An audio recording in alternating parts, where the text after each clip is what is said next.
City India news channel हक की आवाज। पैराडाइज फंक्शन पैलेस महबूब 22 నుంచి మొదలైనటువంటి మైనార్టీ జూనియర్ కళాశాల ఆసిఫ్ నగర్ సంబంధించినటువంటి భవనం ప్రారంభోత్సవం సందర్భంగా స్థానిక ఎమ్మెల్యే గారు हमारा भाई साहब है, हमारा फाइम चेयरमैन है, हमारा डिस्ट्रिक्ट कलेक्टर, हमारा सेक्रेटरी गाరు ప్రిన్సిపల్ और అందరం కూడా నేను మైనార్టీ మినిస్టర్గా బాధ్యతలు తీసుకున్న 2.5 months తర్వాత హైదరాబాద్లో ఉన్న Asif Nagar junior boys college సంబంధించినటువంటి హాస్టల్ అండ్ కాలేజ్ బిల్డింగ్ ప్రారంభోత్సవం రావడం జరిగింది.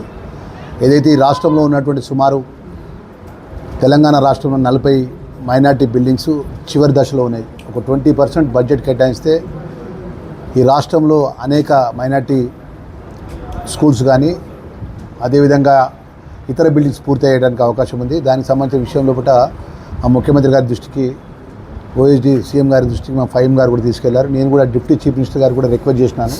నేను మా సెక్రటరీ షఫీల్లా గారు, సార్ ఏదైతే ఈ రాష్ట్రంలో ఉన్నటువంటి మైనార్టీలకు సంబంధించిన విషయంలో పూట ఆ పిల్లల యొక్క చదువుకు సంబంధించిన బిల్డింగ్స్ అన్నీ కూడా 80% పూర్తయినాయి. ఇంకో 20% బడ్జెట్ రిలీజ్ చేసినట్టయితే ఒక 40 కోట్ల రూపాయలు రిలీజ్ చేసినట్టు కంప్లీట్ అవుతాయని చెప్పేసి డిప్యూటీ చీఫ్ మినిస్టర్ గారు, నేను మైనార్టీ వెల్ఫేర్ సెక్రటరీ షఫీల్లా గారు ఇద్దరం రిక్వెస్ట్ చేయడం జరిగింది. అదేవిధంగా మా ఫహీం కురేష్ గారు కూడా ఓఎస్డీ శేషాద్రి గారితో సీఎం గారి ముందు కూడా చెప్పడం జరిగింది.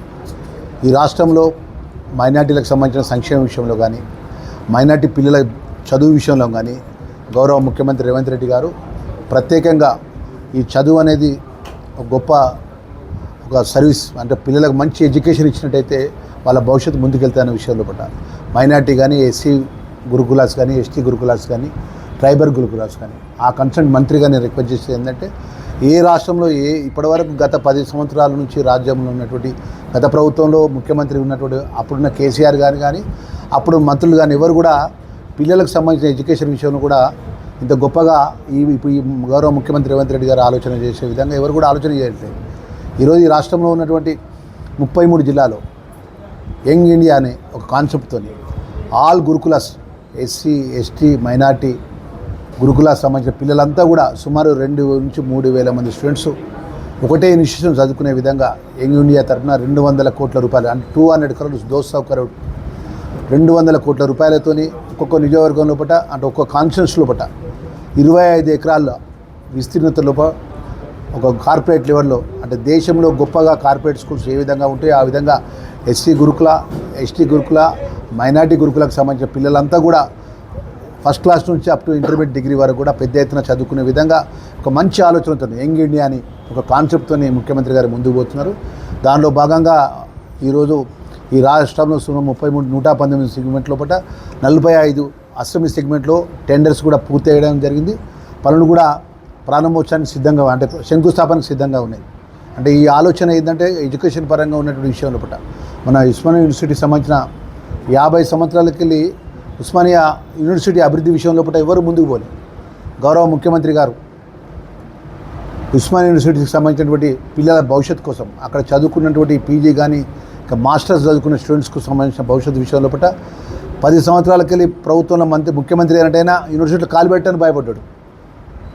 ఉస్మానియా యూనివర్సిటీ స్టూడెంట్స్ అంతా కూడా ఆ రోజు తెలంగాణ ఉద్యమంలో కూడా ప్రాణం వాళ్ళ యొక్క జీవితాన్ని త్యాగం చేసినటువంటి ఆ ఉస్మానియా గడ్డపై సుమారు 1000 కోట్ల రూపాయలు ఉస్మానియా యూనివర్సిటీకి ప్రత్యేకంగా నిధులు ఇష్టాన్ని సిద్ధంగా ఉన్నా అని చెప్పి స్వయాన రాష్ట్ర ముఖ్యమంత్రి గారు ఈ రాష్ట్రంలో ఉన్నటువంటి యావత్ యువత, చదువుకునే యువతకు ఒక మెసేజ్ పంపించినాడు.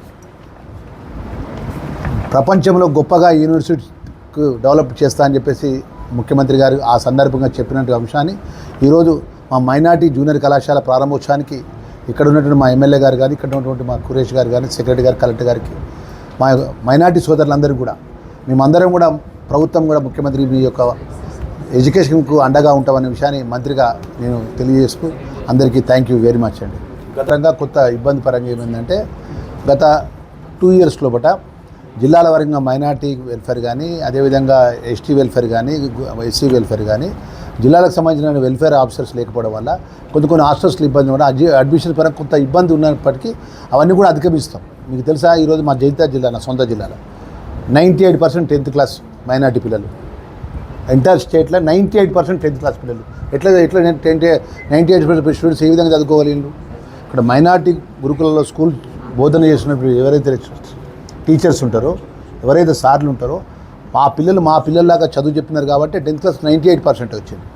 ఆ విధంగా ఈ రాష్ట్రంలో ఉన్నటువంటి అన్ని గురుకుల స్కూల్స్లలో, మైనార్టీ స్కూల్స్లలో యాజ్ ఎ మినిస్టర్గా నేను కానీ, మా కురేష్ భాయ్ గారు కానీ, మా సెక్రటరీ గారు కానీ, ఆ జిల్లాకు ఏ జిల్లాలో ఆ జిల్లా కలెక్టర్ గారు ప్రత్యేకంగా దృష్టి పెడుతున్నాం.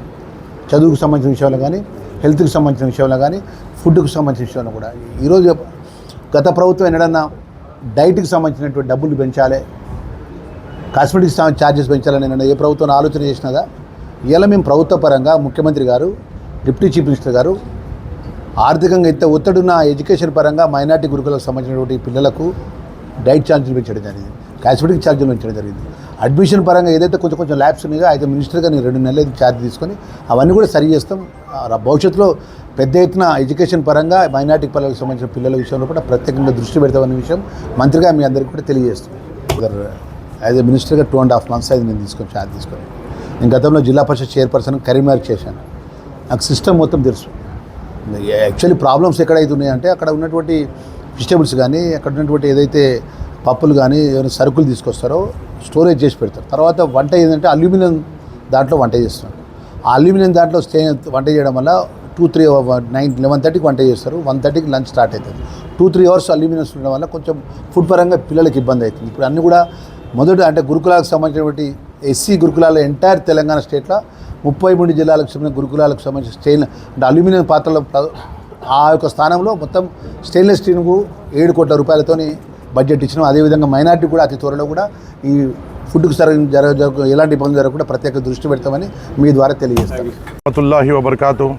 अल्हम्दुलिल्लाह जो मजलिस इत्तेहादुल मुस्लिमीन की नुमाइंदगी पर और मजलिस इत्तेहादुल मुस्लिमीन की जिद्दोजहद पर 2022 में बैरिस्टर असदुद्दीन अवीसी साहब सदर कुल हिंद मजलिस इत्तेहादुल मुस्लिमीन की जानिब से जो foundation stone minority junior college for boys and girls Bazarghat में जो रखा गया था और जिसकी आज मुकम्मल जिसकी कंस्ट्रक्शन पूरा मुकम्मल हो गया, ऑलमोस्ट करीबन 1 साल हुआ था। अल्हम्दुलिल्लाह आज उसका इफ्तिताह ऑनरेबल मिनिस्टर ऑफ माइनॉरिटीज़ ने किया। उनके साथ हमारे टेमरिस के चेयरमैन साहब फ़हीम कुरैशी साहब और तमाम कलेक्टर हैदराबाद, तमाम ज़िम्मेदारान, हमारे साथी कॉरपोरेटर्स, मजलिस रुक़ा सब मौजूद थे। अल्हम्दुलिल्लाह एक बड़ा इक़दाम है नामपली हल्के के लिए और तालीमी मैदान में एक बहुत बड़ा अचीवमेंट आज मजलिस इत्तेहादुल मुस्लिमीन की नुमाइंदगी पे हुआ है। तो यहाँ पे क़रीबन एक बड़ी तादाद में minority junior college for boys and girls with residential facility यहाँ पे शुरू की जाएगी। क़रीबन 160 से ज़ायद बच्चों की यहाँ पे तालीम होगी और अल्हम्दुलिल्लाह एक बड़ा क़दम है माइनॉरिटी के तबक़े में और उनके एजुकेशन के तबक़े में। मजलिस इत्तेहादुल मुस्लिमीन ये तालीमी इदारों को और बेहतर करने की जिद्दोजहद में और कोशिश करेगी। जैसा इफ्तिताह ख़त्म हुआ मैं कलेक्टर हैदराबाद के साथ इसके जो माइनॉरिटी जूनियर कॉलेज के पीछे जो वोकेशनल जूनियर कॉलेज है जो ख़ास तौर से डिलैबरेटेड कंडीशन में है और जिसकी कंटिन्यूस रिप्रेजेंटेशन सदर मजलिस के हुक्म पर मैं ख़ुद 2 या 3 बार chief minister of Telangana honourable Revanth Reddy साहब से पर्सनल मिलकर मैंने रिप्रेजेंटेशन दिया था और 1-2 मीटिंग में अकबरुद्दीन अवीसी साहब के साथ ही जाके डिप्टी CM साहब भट्टी विक्रमादित्य साहब को भी इस वोकेशनल जूनियर कॉलेज के बारे में हमने बताया था कि इसकी तामीरी काम को इमीडिएटली तौर पे शुरू करना है और एक इसका रिप्रेजेंटेशन भी एक रिप्रेजेंटेशन के ऊपर एक एस्टिमेशन बनाया गया करीबन 27 करोड़ का और इसकी अब ऑलमोस्ट ये प्रोसेस है सैंक्शन होने का और हमें उम्मीद है कि तेलंगाना हुकूमत हमारी नुमाइंदगी पर इसे जल्द से जल्द अप्रूवल दे देगी। मैं ख़ुद बार बार इसके पीछे नुमाइंदगी कर रहा हूँ और इंशाल्लाह मुझे यकीन है कि इसको हम कामयाबी तौर पर इसको ग्राउंड करेंगे। जब तक के लिए मैंने ख़ुद ये अभी तय किया है कि सदर मजलिस ने मुझे ये भी हुक्म दिया है कि तुम फौरी तौर पर अपना जो SDF फंड है उसको फौरी तौर पर हम दूसरे कामों में लिए थे उसको रोकाते हुए हम यहाँ पर फौरी तौर पर यहाँ पर एक 2 मंजिला इमारत और एक टेम्पररी शेड यहाँ पर बनाएंगे कि इमीडिएटली तौर पर ये बच्चों को उसमें शिफ्ट किया जाए और उनकी तालीम जारी रहे और उस असना में इंशाल्लाह इस बिल्डिंग को डिमोलिशन करते हुए इसका तामीराती काम शुरू किया जाएगा। उम्मीद है कि हम मजलिस इत्तेहादुल मुस्लिमीन के तमाम ज़िम्मेदारान जो नामपल्ली में हैं हम मिलकर इंशाल्लाह अवामी तवक़्क़ुआत पे खरे उतरेंगे और यहाँ पर तालीमी इदारों में बहुत बेहतर सहूलतें हम देने की पुरज़ोर कोशिश करेंगे और इंशाल्लाह अल्लाह की मदद से कामयाब भी होंगे इंशाअल्लाह ताला। शुक्रिया।